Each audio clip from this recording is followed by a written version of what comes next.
ශ්‍රී Lanka Telecom සහ මොබිටෙල් සේවා එක්තැන්ව SLT Mobitel ලෙසින් අලුත් ගමනක SLT මොබිටෙල් එකම එක සබැඳියාව. කොරෝනා වෛරසය 99.9% දක්වා විනාශ කිරීමට උපකාරී වන සර්ෆ් එක්සෙල් හයිජීන් බූස්ටර්ස්.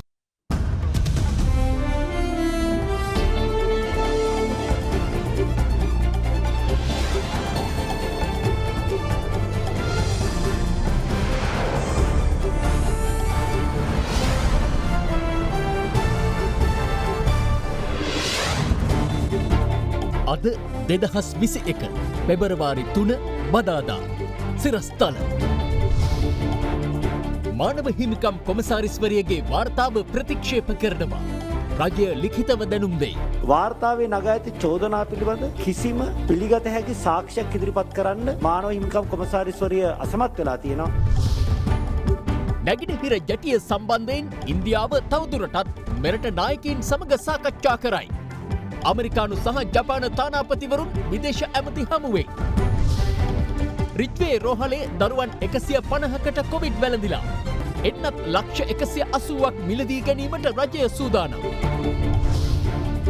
ස්වර්ණමහල් හිටපු අධ්‍යක්ෂවරුන්ට එරෙහිව නීතිපති මහාධිකරණය හමුවේ අධිචෝදනා ගොනු කරයි. ඇල්කොහොල් අඩංගු හෑන්ඩ් සැනිටයිසර් භාවිත කරන්න. ලෙඩ රෝග ඇති කරන විෂ බීජවලට එරෙහිව සටන් කරන්න. හඳුන්වා දීමේ මිල රුපියල් 350යි. Buy a 2-litre Coke and get a glass free. From Adaderana, this is Adaderana Prime Time with Kushani Fernando and Kalindu Karuna Ratna. Live from Studio 24 in Colombo. ආයුබෝවන්. ඔබ අදත් එක්වන්නේ ශ්‍රී ලංකාවේ අංක 1 සහ විශ්වසනීයම පුවත් විකාශය අද දෙරණ 6:55 සමගින්. මාර්තු මස මුල් සතිය වන විට වයස අවුරුදු 30ට වැඩි සියලු දෙනාට COVID-19 වෛරසයට එරෙහි එන්නත් ලබා දීමට පියවර ගන්නා බව රාජ්‍ය අමාත්‍ය සුදර්ශනී ප්‍රනාන්දුපුල්ලේ මහත්මිය පවසනවා.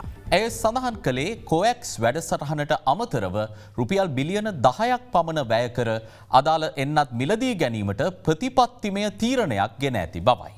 මේ අතර ශ්‍රී ලංකා ක්‍රිකට් පුහුණුකරු මිකී ආතට සහ ටෙස්ට් ක්‍රීඩක ලහිරු තිරිමානටද කොවිඩ් ආසාදනය වී ඇතැයි අද තහවුරු වුණා.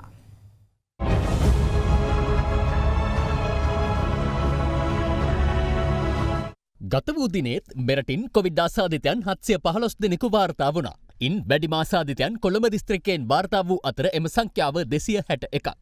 ගම්පහින් 142ක්, බදුල්ලෙන් 61ක්, කුරුණෑගලින් 53ක්, මහනුවරින් 43ක් සහ කළුතර දිස්ත්‍රික්කයෙන් ආසාදිතයන් 40 දෙනෙකුද වාර්තා වුණා.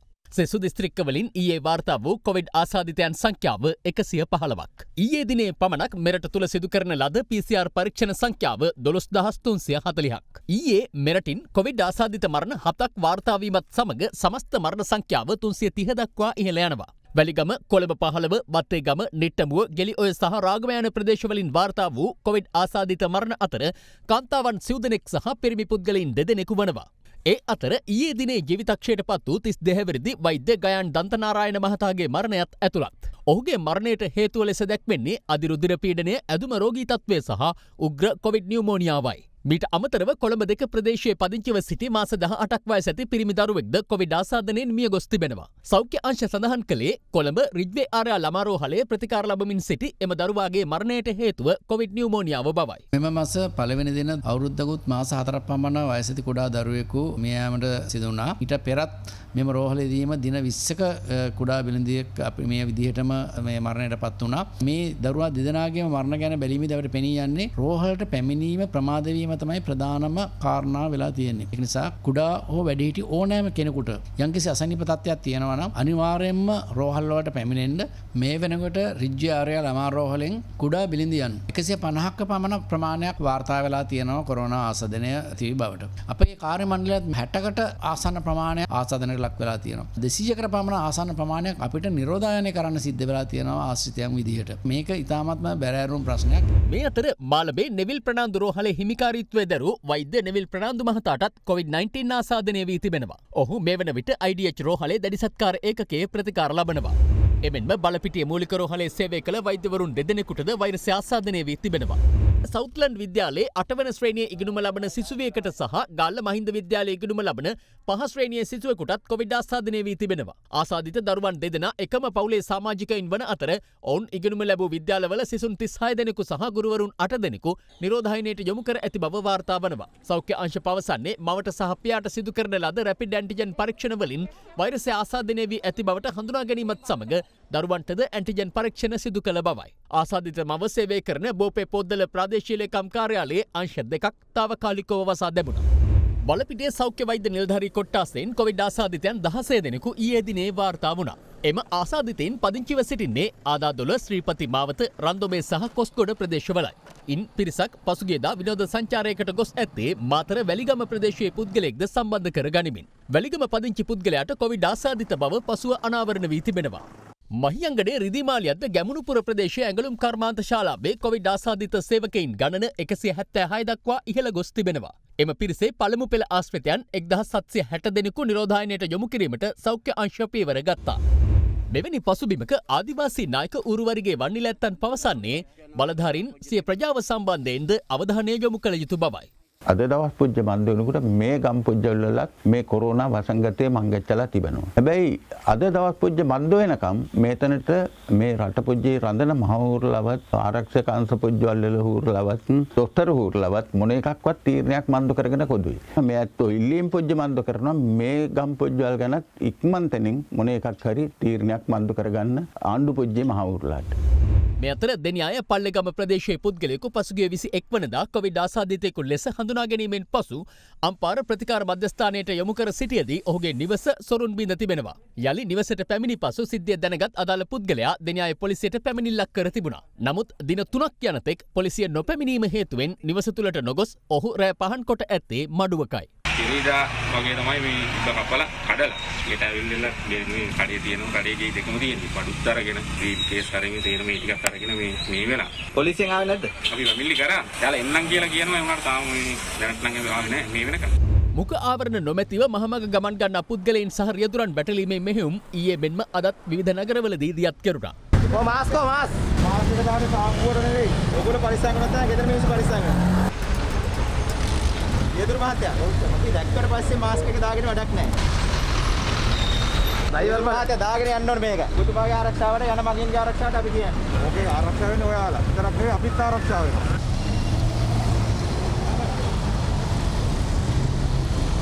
ඕකේ ළඟට මේ තියෙන ඕක දාගෙන යන්න. ඕකට මාස්ක් එක දාන්න. මාස්ක් එක දාන්න කොහෙද? එක්ක දාන්න මාස්ක් එක. දාලා හොන් කොමිනවා. දෙයින් මේක හරියන්නේ නැහැ. ඔයාගේ කම ගන්නේ.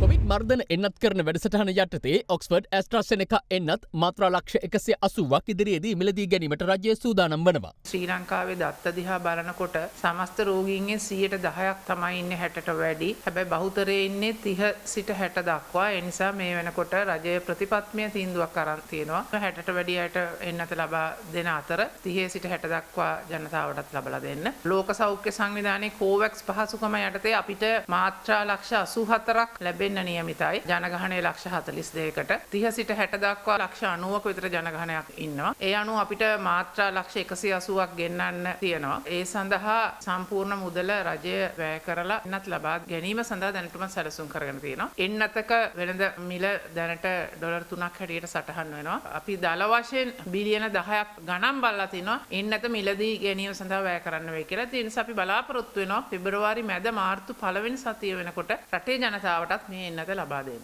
අද තවත් කොවිඩ් ආසාදිතයන් 354 දෙනෙකු වාර්තා වීමත් සමග මේ දක්වා මෙරටින් වාර්තා වූ කොවිඩ් ආසාදිතයින් ගණන 66052 දෙනෙකු දක්වා ඉහළ ගොස් තිබෙනවා. කොවිඩ් ආසාදිතව සිටි පුද්ගලයන් 840 දෙනෙකු පූර්ණ සුවය ලබා පිටව යාමත් සමග මේ දක්වා සුවය ලැබූ ගණන 59883ක් වනවා. තවදුරටත් රෝහල්ගතව ප්‍රතිකාර ලබන්නේ කොවිඩ් ආසාදිතයන් 5839 දෙනෙකු පමණයි. මේ අතර ඔක්ස්ෆර්ඩ් ඇස්ට්‍රාසෙනිකා එන්නත භාවිතයෙන් කොවිඩ් වෛරසයේ ව්‍යාප්තිය සැලකිය යුතු තරමින් පාලනය වන බව නවතම වාර්තා අනාවරණ කරනවා. ඔක්ස්ෆර්ඩ් විශ්වවිද්‍යාල ප්‍රධානීන් පවසන්නේ එන්නතේ එක් මාත්‍රාවකින් වුවත් වෛරසයෙන් වැඩි ආරක්ෂාවක් ලබා ගැනීමට හැකි බවයි. මේ අතර එක්සත් රාජධානිය යුද විරුවෙක් ලෙසින් සැලකෙන සියවැනි වියෙහි පසු වූ කපිතාන් ශ්‍රීමත් ටොම් මූර් කොවිඩ් වැළඳීමෙන් ඊයේ මිය ගියා. ඔහු කාගේ අවධානයට පාත්‍ර වුණේ සෞඛ්‍ය සේවය වෙනුවෙන් ස්ටර්ලින් පවුම් මිලියන 33ක් රැස් කරගත් පාගමනක් සංවිධානය කිරීම හේතුවෙන්. මේ අතර පසුගිය සතියේදී කොවිඩ් ආසාදිතයන් වාර්තා වීම 13%කින් පහළ ගොස් ඇති බව ලෝක සෞඛ්‍ය සංවිධානය පවසනවා. ගොලිය කොවිඩ් ආසාදිතයින් ගණන 10,44 ලක්ෂය ඉක්මවා ඇති අතර වාර්තා වී ඇති සමස්ත මරණ ගණන 22,63,000කට අධිකයි. බැංකු පොලිය අඩුම වෙලාවේ ලක්ෂ 5ක් ගෙවා වෙන් කරගන්න. Mulberry residence. මෙරට ඉන්දීය මහකොමසාරිස් ගෝපාල් බග්ලේ අද ශ්‍රී ලංකා ජනාධිපතිවරයා අග්‍රාමාත්‍යවරයා සහ විදේශ අමාත්‍යවරයා හමු වී කොළඹ වරාය නැගෙනහිර පර්යන්තයේ වත්මන් තත්ත්වය සම්බන්ධයෙන් සාකච්ඡා කර තිබෙනවා. ශ්‍රී ලංකාවේ ජපාන තානාපතිවරයාද අද විදේශ අමාත්‍යවරයාව හමු වුණා.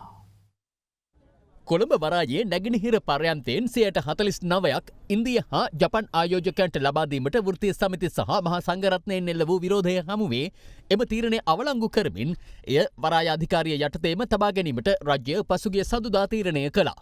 කෙසේ වෙතත් කොළඹ වරායේ බටහිර පර්යන්තයෙන් 85%ක් ඉන්දිය හා ජපන් ආයෝජකයන් වෙත ලබා දෙමින් එය සංවර්ධනය කිරීමට නියමිතයි.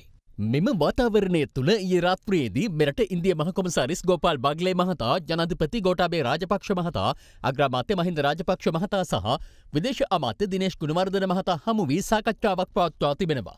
එහිදී කොළඹ වරාය නැගෙනහිර පර්යන්තයේ වත්මන් තත්ත්වය සම්බන්ධයෙන් අවධානය යොමු වූ බව සඳහන්.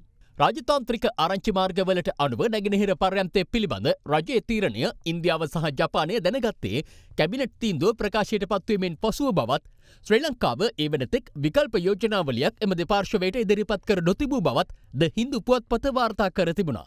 මෙරට ජපාන තානාපති අකීරා සුගියාමා මහතා හා විදේශ කටයුතු අමාත්‍ය දිනේෂ් ගුණවර්ධන මහතා අතරද අද සාකච්ඡාවක් පවත්වා ඇති අතර එහිදී දෙරට අතර පවතින ද්විපාර්ශ්වික සහයෝගීතාවට අදාළ කාරණා රැසක් පිළිබඳ අවධානය යොමුව තිබෙනවා. එමෙන්ම ඇමරිකානු තානාපතිනි එලයිනා බී ටෙප්ලිට්ස් මහත්මියද විදේශ අමාත්‍යවරයා හමු වී රාජතාන්ත්‍රික කටයුතු හා ආර්ථික කටයුතු ඇතුළු දෙරටට වැදගත් කරුණු ගැන සාකච්ඡා කළ බව විදේශ අමාත්‍යාංශය සඳහන් කළා. මේ අතර නැගෙනහිර පර්යන්තය සුරැකීම වෙනුවෙන් එක් වූ ආණ්ඩුවේ සහ විපක්ෂයේ සිටින දේශපාලන පක්ෂ 10ක සමාජිකයින් අද ඒකාබද්ධ මාධ්‍ය හමුවක් පවත්වමින් උද්ගත වූ තත්ත්වය සහ ඉදිරි පියවර ගැන අදහස් පළ කළා. ඇමරිකානු තානාපති කාර්යාලයේ මේ වෙලාවේ මේකට හොට දාලා තියෙනවා. මෙය ඔවුන්ට අයිති නැති වැඩක්. අධිරාජ්‍යවාදීන්ගේ උවමනාව මේ යෝජනා කර තිබූ වැඩපිළිවෙලත් එක්ක ගැට ගැසී තිබුණයි කියන එක ඒ අනුව සැක කරන්න හිතනවා. අද රනිල් වික්‍රමසිංහ මහත්තයා භූදේශපාලනය ගැන කතා කරනවා. එතුමාට කිසි අයිතියක් නැහැ මේ ගැන කතා කරන්න. මොකද හේතුව 2015 තමයි මේ නැගින්ර ජැට්ටිය තුරු කොටස් ටික සංවර්ධනය කරන්න ටෙන්ඩර් කැඳවීමක්. ඔබට මතක ඇති කම්පැනි 7ක් ආවා මේ ටෙන්ඩර් එකට. ඒකේ තිබුණා ලෝකේ තියෙන දැවැන්තම shipping companies. නමුත් මේ ආපු ටෙන්ඩර් එක ඕපන් කරන්නේ නැතුව තුන් පාරක් රනිල් වික්‍රමසිංහ මහත්තයාගේ ඒ ආර්ථික කමිටුව විසින් මේකේ යෝජනා සම්පූර්ණයෙන් වෙනස් කෙරුවා. එක එක විදියට. මේ විදියට එක එක්කෙනා මේ ටෙන්ඩර් 7 දෙනාම එකින් එක්කෙනා අයින් කරුවා. කඩාකප්පල් කරලා දාලා තමයි ඉන්දියාවත් ජපානයත් එකතු කරගෙන මේ ආයෝජන අවස්ථාව හදාගන්න පුළුවන් වැඩපිළිවෙල සකස් කරගන්න. මේක භූදේශපාලනික වැඩපිළිවෙලකට ගෙනාව රනිල් වික්‍රමසිංහ මහත්තයා. ඇත්ත වශයෙන් ඉන්දියාව මෙතෙන්ට මැදිහත් වෙන්නේ රනිල් වික්‍රමසිංහ මහත්තයා කරපු ඒ විකාර වැඩසටහනේ ප්‍රතිඵලයක් විදියට. හිතනවා නැගෙනහිර පර්යන්තය සම්බන්ධයෙන් අපේ රටේ ඒ වෘත්තීය සමිති ලබා දුන්නු නායකත්වය, ඒ හඬට කන් දීලා අපේ රාජ්‍ය නායකත්වයේ ගත්තු තීන්දුව මේ සියල්ලම මේ අභියෝගාත්මක මොහොතක අපේ රටේ අනාගතය වෙනුවෙන් සුබදායී ලෙස යොදාගත හැකි තීන්දුව කියලා. ජනාධිපතිවරයා විසින් කළ යුතු මූලික දේ මම හිතන්නේ ජාතික මණ්ඩලයක් පත් කළ යුතුයි. එතකොට තීරණයක් ගන්න විධායක ජනාධිපතිවරයා නෙවෙයි රටක් හැටියටයි අපි තීරණයක් ගන්න. ඒ වගේම ඉන්දියාව වගේ රටවල් කුමන පක්ෂ බලයට ආවත්, ඇමරිකාව වගේ රටවල් කුමන පක්ෂ බලයට ආවත් ඒ රටේ වරාය ගුවන් තොටුපළ භූමිය සම්බන්ධයෙන් තීරණ ගනිද්දී ජාතික ප්‍රතිපත්ති සැලසුම් සභාවක් තියෙනවා. ඒ නිසා ජාතික ප්‍රතිපත්ති සැලසුම් සභාවක් ස්ථාපිත කළා අනිවාර්යයෙන්ම ජනාධිපතිවරයා ඇතුළු සියලු දෙනාම ඒකට යටත්ව තීන්දුව ගැනීමේ ව්‍යුහයක් අපට අවශ්‍ය වෙනවා. මම විශ්වාස කරනවා ආණ්ඩුව ඇතුළේ ඉඳගෙන අපිට ඉටු කරන්න තියෙන භූමිකාවක් තියෙනවා. කවුරුවත් හිතිය යුතු නෑ අපි කවර පාර්ශවයකවත් දේශපාලන වහලුන් කියලා. අපි මේ පක්ෂ 10 අපි ඒ ස්ථාවරේ ඉන්නවා. අපි වග කියන්නේ අන් කාටත් වඩා ජනවරමට. ඒ වගේම මේ පක්ෂ 10 එකට එකතු වුණේ නැගිනීර ජැටිය බේර ගන්න විතරක් නෙවෙයි. මව්බිම අනතුරට වැටෙන ඕනෑම අවස්ථාවක මේ සමගියේ මේලසීම තබාගෙන රට රකින්න පෞරක් ලෙස කටයුතු කරන්න අපි ලෑස්ති කියන පණිවිඩයක් අපි අද ජාතිය හමුවේ තියෙනවා.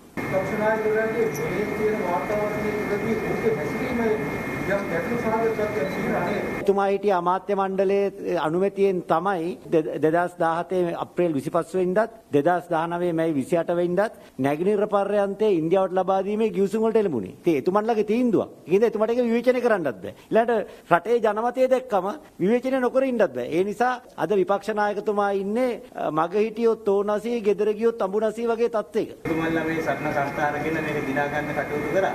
හැබැයි මේ පොදු ජන පෙරමුණේ යම් පිළිස් කියනවා ඔබතුමාගේ හැසිරීම අනුමත කරන්න බෑ. කැබිනට් සාමූහිකයේ බිඳහෙල්ල තමයි ඔබතුමා කටයුතු කරේ කියලා. මගේ හැසිරීම ජනතාව අනුමත කරොත් මට ඒ ඇති. වෙන කවුරුවත් ඒක අනුමත නොකරයි කියලා කිසි ප්‍රශ්නයක් නැහැ.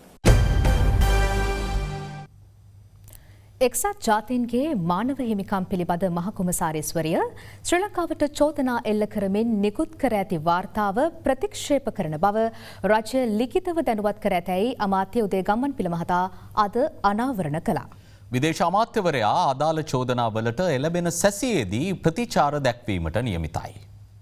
එක්සත් ජාතීන්ගේ මානව හිමිකම් පිළිබඳ මහකොමසාරිස්වරිය ශ්‍රී ලංකාවේ මානව හිමිකම් තත්ත්වය පිළිබඳව පසුගිය ජනවාරි 27 වනදා වාර්තාවක් ඉදිරිපත් කළා. එහි දැක්වුණේ ශ්‍රී ලංකාව මානව හිමිකම් නැවත බරපතල ලෙස කඩකිරීමේ අනුතුරුදායක ගමන් මාර්ගයකට යොමු වී සිටින බවයි. යුදගැටුම් අවසන් වී 12 වසරකට ආසන්න කාලයක් ගත වී ඇතත් ශ්‍රී ලංකාව වගවීම සහ සංහිඳියාව සඳහා වූ දේශීය මුලපිරීම් වලින් ප්‍රතිඵල ලබා දීමට නැවත නැවතත් අසමත් වී ඇතැයි එම වාර්තාව මගින් චෝදනා කර තිබෙනවා. කෙසේ වෙතත් එක්සත් ජාතීන්ගේ මානව හිමිකම් මහ කොමසාරිස්වරියගේ වාර්තාව ප්‍රතික්ෂේප කිරීමට ශ්‍රී ලංකා රජය තීරණය කළ බව අමාත්‍ය උදේ ගම්මන්පිල මහතා අද ප්‍රකාශ කළා. එක්සත් ජාතීන්ගේ මානව හිමිකම් කොමසාරිස්වරයා ඉදිරිපත් කර වාර්තාව පිළිබඳ ශ්‍රී ලංකාවේ ප්‍රතිචාරය ලිඛිතව දැනුම් දීලා තියෙනවා. එහි අන්තර්ගතයේ ප්‍රසිද්ධ නොකරන්නේ එය දිනේෂ් ගුණවර්ධන විදේශ අමාත්‍යතුමන් විසින් සමුළුව වීඩියෝ තාක්ෂණය ඔස්සේ අමතන අවස්ථාවේදී ප්‍රසිද්ධ කිරීම තමයි ආණ්ඩුවේ තීන්දුව. සංකල්පීය වශයෙන් කියොත් අයි ප්‍රධාන කාරණා දෙකක් කියලා තියෙනවා. එකක් මේ වාර්තාව මහා කොමසාරිස්වරයට 31 සහ 41 කියන යෝජනා වලින් ලබා දුන්නු විෂයපතේට පටහැනිවයි වාර්තාව සකස් කරලා තියෙන්නේ. පිටු 17 මාරක් වන වාර්තාවෙන් පිටු 2මාරයි තමන්ගේ විෂයපතේට අදාළ ලියලා තියෙන්නේ. අනිත් ඒවා තමන්ගේ විෂයපතේට පටහැනිව වර්තමාන ආණ්ඩුව පිළිබඳ දිවේශාගත ආකාරයේ වාර්තාවක් තමයි සකස් කර තියෙන්නේ. වාර්තාවේ නගා ඇති චෝදනා පිළිබඳ කිසිම පිළිගත හැකි සාක්ෂියක් ඉදිරිපත් කරන්න, ඒ සාක්ෂි ගැන තමන්ගේ මූලාශ්‍ර සඳහන් කරන්න මානව හිමිකම් කොමසාරිස්වරිය අසමත් වෙලා තියෙනවා. මෙන්න මේ කාරණා දෙකම පදනම් කරගෙන මේ වාර්තාව ප්‍රතික්ෂේප කරන්න ආණ්ඩුව තීරණය කළා තියෙනවා. මේ අතර එක්සත් ජාතීන්ගේ මානව හිමිකම් වාර්තාව සම්බන්ධයෙන් පාර්ශව රැසක් අදහස් පළ කළා. මේ අවසාන භාගයේ සිදුවෙච්ච කාරණා පිළිබඳව අපේ හමුදාවේ අයට එල්ල කරමින් චෝදනා සාල යුත අපරාධ ගොන්නක් හරිගස්සලා අපි ජාත්‍යන්තර අධිකරණයට ගෙනියන්න තමයි කවුන්සිල් එකේදී මේ සැරේ උත්සාහ කරන්නේ. අරන්තලාවේ භික්ෂූන් 60 ගාණක් ගිහලා අමුවේ ඝාතනය කරා. මේ කවුන්සිල් එක දැක්කේ නැද්ද ඒක? මාවිල්ලාරුව වහලා ගොවිපවුල් 30000කට මිනිස්සුන්ගේ ජීවන ක්‍රමය නැති කිරීමයි කරේ. ඒක මානව හිමිකම් උල්ලංඝනය කිරීමක් නෙවෙයිද? කවුන්සිල් එකේ ඒක දැක්කේ නැද්ද? අපේ හමුදාව උඩින් ගිහිල්ලා කිව්වා කරුණා කරලා අහිංසක ද්‍රවිඩ ජනතාවට ආයුධ බිම තියෙන උතුරේ තරුණයන්ටත් මේ අපේ කඳවුරු වලට එන්න කියලා. එන්න පටන් ගත්තාම එයාට වෙඩි තිබ්බේ කවුද? ප්‍රභාකරන්ගේ දුව පුතා. වෙඩි කෑවේ ප්‍රභාකරන්ගේ. වෙඩි කෑවේ LTT එකෙන්මයි. ඒ අයගේ අතුරුදහන් වෙන් ගැන තමයි සවේන්ද්‍ර සිල්වාගෙන් අහන්නේ. අපේ සමාජයේ කිසිම පුරවැසියෙක්ට මට වෙනස්කමින් සලකනවා, මට අසාධාරණයක් වෙනවා කියන චෝදනාව අරගෙන ජාත්‍යන්තරයට යන්න ඉඩ තියන්න එපා. අපි අපේ පවුලේ ප්‍රශ්න රට ඇතුලේ විසඳගමු. යා යුතු නෑ. කිසිම කෙනෙක් යන්න එපා. ආයිට වඩා ලොකු වගකීම තියෙන පාලකයින්ට. ජාතික පක්ෂ නම් ජාතික පක්ෂ විදියට හැසිරිය යුතුයි. වාර්ගික පක්ෂ විදියට හැසිරෙන්න බෑ. මෙවරත් මානව හිමිකම් කොමසාරිස්වරිය තවදුරටත් අපේ රටේ අභ්‍යන්තර කටයුතු ඇඟිලි ගහනවා. අය කියලා තියෙනවා COVID-19 වළක්වන එකත් මිලිටරිකරණයක් කරලා. අපි දන්නවා දැන් හමුදාව හින්දා තමයි බොහෝ දුරට මේක වළක්ව ගන්න පුළුවන්. ඒකත් මිලිටරිකරණය කරනවා කියනවා නම් ඒක ඊට වඩා මොන සාක්ෂියක් මොනවද එයාගේ අපේ අභ්‍යන්තර කටයුතු වලට ඇඟිලි ගැසීම. අපි යාගෙන වැඩි බරපතල හිතන්න නරකයි. පෙබරවාරි 2 වෙනි සතියේ සිට පරිප්පු, පිටි, සීනි, ලොකුලුණු හා අර්තාපල් ඇතුළු භාණ්ඩ වර්ග 28ක් සඳහා මිල සහනයක් ලබා දීමට රජය තීරණය කර ඇතැයි අග්‍රාමාත්‍ය කාර්යාලය අද නිවේදනය කළා. රජය එම එකකතාවට පැමිණ ඇත්තේ අරලියගහ මන්දිරයේ පැවති ජාතික සම්බන්ධීකරණ අනුකමිටු පිහිටුවීමේ අවස්ථාවේදී. ගම සමග පිළිසඳර වැඩ සමග යළි ගමට වැඩසටහන සහ 2021 අයවැය යෝජනා යථාර්ථයක් වන ජාතික සම්බන්ධීකරණ අනුකමිටු පිහිටුවීම අග්‍රාමාත්‍ය මහින්ද රාජපක්ෂ මහතාගේ ප්‍රධානත්වයෙන් අද අරලියගහ මන්දිරයේදී සිදු කෙරුණා. අග්‍රාමාත්‍ය කාර්යාලය නිවේදනය කළේ බඩුමිල ඉහළ යාම පාලනය, විදුලිය හා ජල සම්බන්ධතා ලබා දී අවසන් කිරීම හා COVID-19 එන්නතින් මුළු රටම ආවරණය කළ පළමු රට බවට පත්වීම පිළිබඳ මෙහිදී අවධානය යොමු වූ බවයි. පෙබරවාරි 2 වෙනි සතියේ සිට පරිප්පු, පිටි, සීනි, ලොකුලුණු හා අර්ථාපල් ඇතුළු භාණ්ඩ වර්ග 28ක් සඳහා මිල සහනයක් ලබා දීමට හැකිවනු ඇති බව මෙහිදී අදහස් දැක්වූ වෙළඳ අමාත්‍ය බන්දුල ගුණවර්ධන මහතා පවසා තිබෙනවා. අමාත්‍යවරයා සඳහන් කර ඇත්තේ දැනටමත් නිෂ්පාදකීන් හා ඍජු ආනයනකරුවන් සමග සාකච්ඡා කර ඇති බවයි. එමෙන්ම ලබන සිංහල හින්දු අලුත් අවුරුද්දට පෙර දැනට විදුලිය හා ජල සැපයීම නොමැති සියලුම නිවාසවලට එම සැපයීම ලබා දීමට මෙහිදී එකඟතාවක් ඇති කරගෙන තිබෙනවා. ඒ බැසිල් රාජපක්ෂ මහතාගේ යෝජනාවකට අනුවයි. COVID-19 එන්නත් ලබාදීම තීව්‍ර කර ශ්‍රී ලංකාව එන්නත් ලබාදී අවසන් කළ පළමු රටබාට පත්වීමේ ඉලක්කය සපුරා ගැනීමටද මෙහිදී එකඟ වූ බව අග්‍රාමාත්‍ය කාර්යාලය නිවේදනය කළා. සමගි ජන බලවේගේ ආණ්ඩුවක් යටතේ ඍජු හෝ වක්‍ර යටත් විචිත වාදයකට නොයන ශ්‍රී ලංකාවක් බිහි කරන බව විපක්ෂ නායක සජිත් ප්‍රේමදාස මහතා පවසනවා. අද පැවති විපක්ෂ නායක ජංගම සේවයට එක්වෙමින් ඔහු මේ බව සඳහන් කළා. 37 වෙනි විපක්ෂ නායක ජංගම සේවය අද මිනුවන්ගොඩ මැඩෑමුල්ල ප්‍රදේශයේදී පැවැත්වුණා.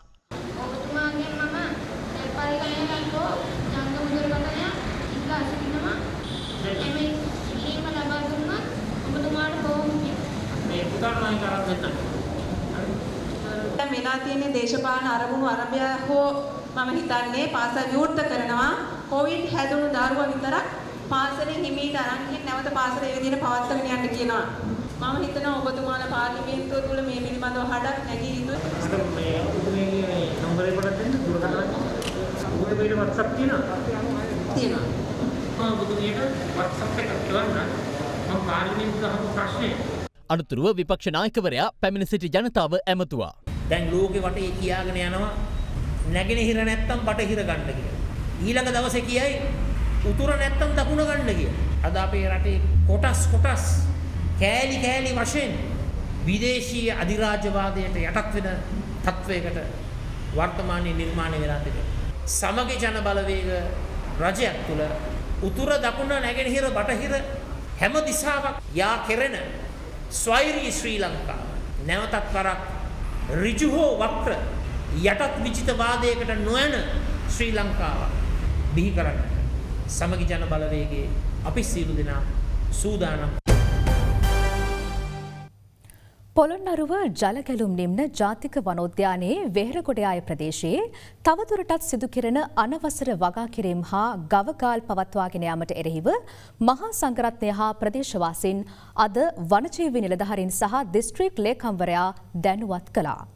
වනජීවි නිලධාරීන් පැවසුවේ එහි වගා කටයුතු කළ කාන්තාවක් සහ පුද්ගලයන් 7 දෙනෙකුට එරෙහිව අධිකරණය හමුවේ කරුණු දක්වන බවයි. හෙක්ටයාර 17,350ක වපසරයකින් යුතු පොළොන්නරුව දිස්ත්‍රික්කයට අයත් ජලගැලුම් නිම්න ජාතික වනෝද්‍යානය 1984 වසරේ අගෝස්තු 7 වනදා නිකුත් කළ අති විශේෂ ගැසට් පත්‍රය මගින් ස්ථාපිත කර තිබෙනවා. එහි වෙහෙරගොඩයාය ප්‍රදේශයේ අනවසර වගා කිරීම හා ගවගාල් පවත්වාගෙන යන පුද්ගලයන් සම්බන්ධයෙන් නීතිය ක්‍රියාත්මක කරන්න ඉල්ලා ප්‍රදේශයේ මහා සංඝරත්නය හා ප්‍රදේශවාසීන් පොළොන්නරුව වනජීවී කාර්යාලය වෙත අද පෙරවරුවේ පැමිණියා. එහිදී මහා සංඝරත්නය සහ ප්‍රදේශවාසීන් සංදේශයක් බහර දෙනු ලැබුවේ වනජීවි නිලධාරීන්ගෙන් නිසි ප්‍රතිචාරයක් අපේක්ෂාවෙන්.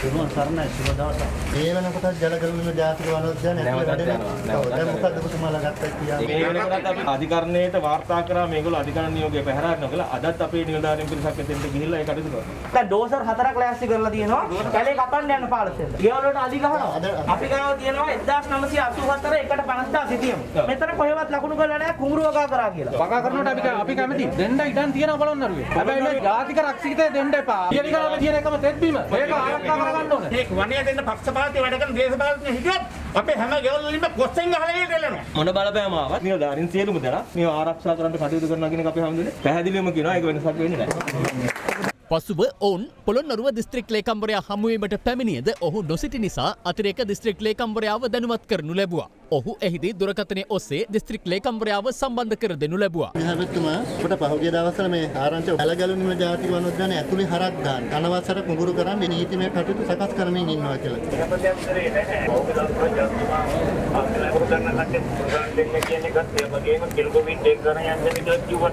ජනාධිපතිතුමා කිව්වේ ජාතික වනෝද්‍යානයේ ඇතුලේ නෙමෙයිනේ එළියනේ අවශේෂ කැලෑවල. මම කියන ගමන් ඉන්න අපි හවුස් ඉස්සෙල්ලා ඒතකොට ඒ සම්බන්ධයෙන් තීන්දුවක් ගන්න පාර්ලිමේන්තු උපදෙස් පත් කරලා තියෙනවා. දැන් එතුමන්ලා තාම මම තවසන් තීන්දුවක් කරගෙන නැහැ. මම ලබන 8 වෙනිදා 9 වෙනිදා මෙහාට ඇවිල්ලා තුරු අරගෙන තමයි තීන්දුවක් දෙන්නේ මොකද කරන්න කියලා.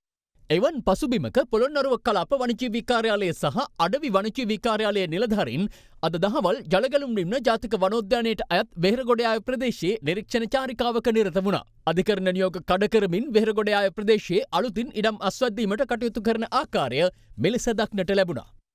කියාව නසීදය කිව්වා මෙහෙම ඔය බය වෙන දෙයක් නැහැ. දැන් වනජීවිකෙන් හරි මෙහෙම ඒක නසීදය කිව්වොත් ඔයාලා වෙන අපරාධයක් කරනවද උඹ? මගෙන් මෙහා රක්ෂිතය කියලා දන්නේ නැහැ කියන්නේ කොහොමද? නෑ දන්නවා ඒක දන්නවා. මේවට ඇතුළේ වෙන තහනම් නීතිය කඩන්න දෙන්න බෑනේ.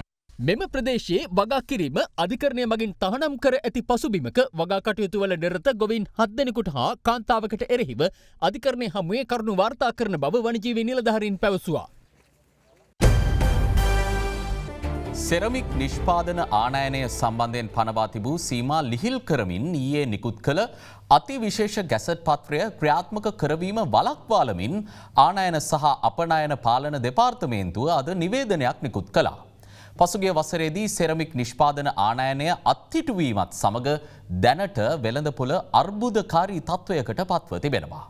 මේ ඒ පිළිබඳ සිදු කරන ලද සොයා බැලීමක්. තයිල් ඇතුළු සෙරමික් නිෂ්පාදන ආනයනය සම්බන්ධයෙන් පනවා තිබූ සීමා ලිහිල් කරමින් මුදල් අමාත්‍යවරයා ලෙස අග්‍රාමාත්‍ය මහින්ද රාජපක්ෂ මහතාගේ අත්සනින් යුත් අති විශේෂ ගැසට් නිවේදනයක් ඊයේ නිකුත් කෙරුණා. කෙසේ වෙතත් එම ගැසට් නිවේදනය නිකුත් කර පැය 24ක් ඉක්මයාමටත් පෙර ඊට අනුව කටයුතු කිරීම වළක්වාලමින් ආනයන හා අපනයන පාලන දෙපාර්තමේන්තුව විසින් අද නිවේදනයක් නිකුත් කළා. ඒ අනුව ශ්‍රී ලංකා රේගුවට සහ සියලුම වාණිජ බැංකුවලට දැනුම් දී ඇත්තේ එම රෙගුලාසි ක්‍රියාවට නැංවීම නැවත දැනුම් දෙන තුරු අත්හිටුවන ලෙසයි. ඉතින් අපි ඇත්තට රජයට යෝජනා කරන්නේ ආනයනයේ ලිහිල් කිරීමක් කරනවා නම් ආනයනයේ ලිහිල් කිරීම කළ යුත්තේ අයවැයෙන් ඉදිරිපත් කරපු තීරුබදු අඩුවීම හරහා නෙමෙයි 2015 වකවානුවේ තිබිච්ච තීරුබදු ව්‍යුහය යටතේ තමයි ආනයනයේ ලිහිල් කිරීමක් කළ යුත්තේ. මොකද අපි විශ්වාස කරන්නේ 2015ට ඉස්සෙල්ලා තිබිච්ච තීරුබදු ව්‍යුහය තියෙනවා නම් දේශීය නිෂ්පාදකයාට සහ ආනයනකරුවන්ට එක සහ සමාන වෙළඳපොළක් විවෘත වෙනවා. රුපියල හමුවේ ඇති වූ විදේශ විනිමය පීඩනය පාලනය කිරීම සඳහා රජය විසින් පසුගිය වසරේ මාර්තු මාස සිට විවිධ භාණ්ඩ සඳහා ආනයනය සීමා කෙරුණා. ඊට ටයිල් ඇතුළු සෙරමික් නිෂ්පාදනද ඇතුළත්. කෙසේ වෙතත් අවශ්‍යතාව අනුව සැපයීම ලබා දීමට මෙරට නිෂ්පාදකයින්ට නොහැකි වුණා. ඉන් සිදුව ඇත්තේ අදාළ භාණ්ඩ අධික ලෙස මිල ඉහළ යාමයි. මේ වන විටත් වෙළඳපොලේ සෙරමික් නිෂ්පාදනවල හිඟයක්ද දක්නට ලැබෙනවා. මේ සෙරමික් නිෂ්පාදන සඳහා ප්‍රසිද්ධියක් උසුලන නාවල ප්‍රදේශයේ අද තත්ත්වයයි.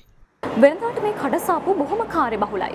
නමුත් ඒ කාර්යබහුල කඩසාප්පු අද වන විට දකින්නට ලැබෙන්නේ බොහොම පාළු ස්වභාවයක්.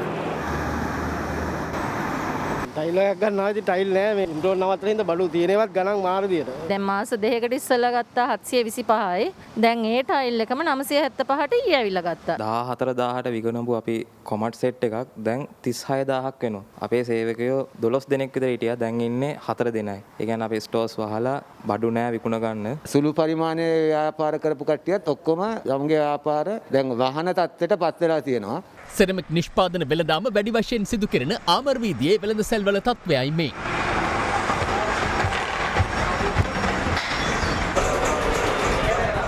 බඩු නෑ විකුණන්න. නිකන් ඩිස්ප්ලේ විතරයි දාලා තියෙන්නේ. මේ සෙට් එක තිබුණා 23000කට.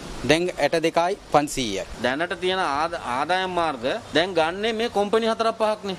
සාමාන්‍ය මිනිසෙකුට කිසිම දෙයක් මේකෙන් කරගන්න බෑනේ. සෙරමික් බාත්වැයර් ටයිල්ස් ඒවා දැන් ඉම්පෝට් කරන්න බෑ. බඩුත් දැන් එන්නේ නැහැ. ලෝකල් ප්‍රොඩක්ෂන් උත් මදි. මේන්ලි ඉල්ලුමට දෙන්න සැපීම තමයි නැත්තේ. ඊයේ අපිට දැනුමක් හම්බුණා අග්‍රාමාත්‍ය අසං කරපු එකට ඉම්පෝට් කරන්න දෙනවා කියලා. ඊට පස්සේ අද උදේට ආයි ඉම්පෝට් කරන්න දෙන්නේ නැහැ කියලා. දැන් අපි අග්‍රාමාත්‍යවද විශ්වාස කරන්නේ ඉම්පෝට් එක්ස්පෝර්ට් ඩිපාර්ට්මන්ට්වද විශ්වාස කරන්නේ කියලා අපි දන්නේ නැතුව ඉන්නවා.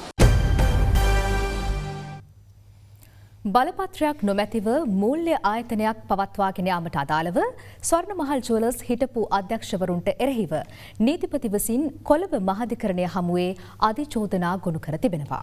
තවත් පුවත් කිහිපයක් දැන්. 73 වැනි ජාතික නිදහස් සැමරුම් උත්සවය හෙට යෙදී තිබෙනවා. මේ වෙනුවෙන් අද නිදහස් චතුරස්‍රයේදී පුහුණුවීම් සිදු කෙරුණා. යුද හමුදාපති ජෙනරාල් ශවේන්ද්‍ර සිල්වා මහතා පවසන්නේ ට්‍රාම් සහ සෞඛ්‍ය ආරක්ෂිතව අභිමානවත් අයුරින් නිදහස් උත්සවය සමරන බවයි. කටුනායක නිදහස් වෙළඳ කලාපේ කර්මාන්ත ශාලාවක අදාළවීම 4ට පමණ ගින්නක් හටගත්තා. ගින්න බැඩපැවැත්වීම සඳහා ගිනිනීමේ රථ 7ක් යෙද වූ අතර උදෑසන 9 පමණ වන විට ගින්න සම්පූර්ණයෙන්ම බැඩපැවැත්වීමට ගිනිනීම් අංශය සමත් වුණා.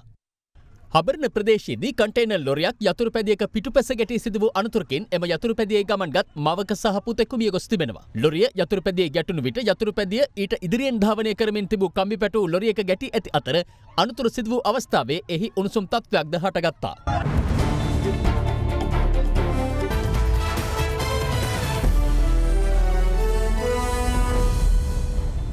අද ක්‍රීඩා පුවත් ගෙනෙන්නේ අනෝජ් ප්‍රගති කරුණාරත්න. ඔව් කලින්ද. අනිවාර්ය ශාරීරික යෝග්‍යතා පරීක්ෂණයෙන් අසමත් වන ක්‍රිකට් ක්‍රීඩකින් ඉදිරි කොදෙව් සංචාරයෙන් ඉවත් කිරීමටත් ඔවුන්ගේ කොන්ත්‍රාත් ගාස්තු කප්පාදු කිරීමටත් ක්‍රිකට් ආයතනය තීරණය කර තිබෙනවා. ඒ අනුව අදාළ පරීක්ෂණ පෙබරවාරි 5 වෙනිදා පැවැත්වීමට නියමිතයි. ඒත් සමගින් අපගේ ප්‍රධාන පුවත් විකාශය නිමාවට පත් වෙනවා. සුවදායි රාත්‍රියක්.